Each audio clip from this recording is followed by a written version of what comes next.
আয় কম কত টাকা? না 25 টাকা। তাহলে 1 টাকার উপরে আয় কম কত?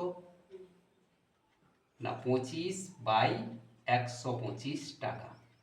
তাহলে শতকরা আয় মানে 100 টাকার উপরে কত আয় কমবে? না 25 গুণ 100 বাই নিচে 125। দেখো 25 125-এর সঙ্গে কাটলে 5 হবে, আর 5 100-র সঙ্গে কাটলে এখানে 20 হবে। তাহলে শতকরা 20% কম। গাইডেন্স সাপোর্ট ম্যাথ এডুকেশন ক্লাসে সবাইকে স্বাগত জানিয়ে শুরু করছি আজকের অঙ্কের ক্লাস। আজকের ক্লাসে এক্সাম ম্যাথের ইম্পর্টেন্ট একটা অঙ্ক নিয়ে চলে এসেছি। আজকের ক্লাসে থাকবে শতকরা অঙ্ক। আশা করি আজকের ক্লাস থেকে অঙ্কটা তোমরা ভালো করে বুঝে নেবে। চলো শুরু করি আজকের অঙ্কের ক্লাস। দেখো এখানে শতকরা অঙ্ক আছে। বি এর আয় অপেক্ষা এ এর আয় যদি 25% বেশি হয় তবে বি এর আয় এ এর আয় অপেক্ষা শতকরা কত কম? দেখো আজকের ক্লাসে শতকরা অঙ্ক, শতকরা অঙ্ক। এই শতকরা অঙ্কে বলা আছে যে বি একজন ব্যক্তি, এর যে আয় তার থেকে 25% বেশি আয় কার? না এর। তাহলে বি এর আয় কম, এ এর আয় বেশি।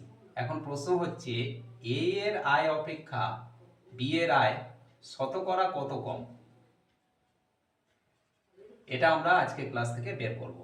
তাহলে এর জন্য প্রথমেই লিখব যে মনে করি বি এর আয়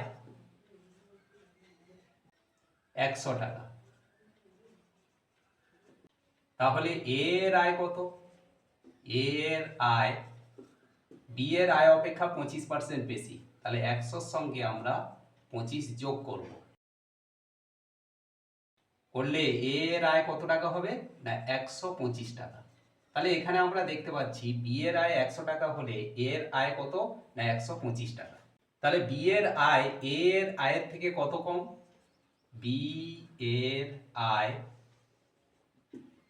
এ অপেক্ষা বা এ এর আয় অপেক্ষা কত কম? না 125 মাইনাস 100। এর আয় 125 আর বির আয় 100, তাহলে 25 টাকা কম। এবারে আমরা ঐকিক নিয়মে লিখব যে 125 টাকা ওপরে আয় কম কত টাকা? না 25 টাকা। তাহলে 1 টাকার ওপরে আয় কম কত? না 25/125 টাকা। তাহলে শতকরা আয় মানে 100 টাকার ওপরে কত আয় কমবে? না 25 গুণ 100 বাই নিচে 125। দেখো 25 125-এর সঙ্গে কাটলে 5 হবে, আর 5 100-র সঙ্গে কাটলে এখানে 20 হবে। তাহলে শতকরা 20% কম। তাহলে এখানে আমরা লিখব অতএব বি এর আয় এ এর আয় অপেক্ষা 20% কম। আশা করি আজকের ক্লাস থেকে শতকরা অঙ্কটা তোমরা ক্লিয়ারলি বুঝতে পারলে। এমন সব অঙ্কের সহজ সরল ভিডিও পাওয়ার জন্য অবশ্যই গাইডেন্স সাপোর্ট চ্যানেলটিকে সাবস্ক্রাইব করে সঙ্গে থেকো। সবাই ভালো থেকো, সুস্থ থেকো। দেখা হচ্ছে পরবর্তী ক্লাসে।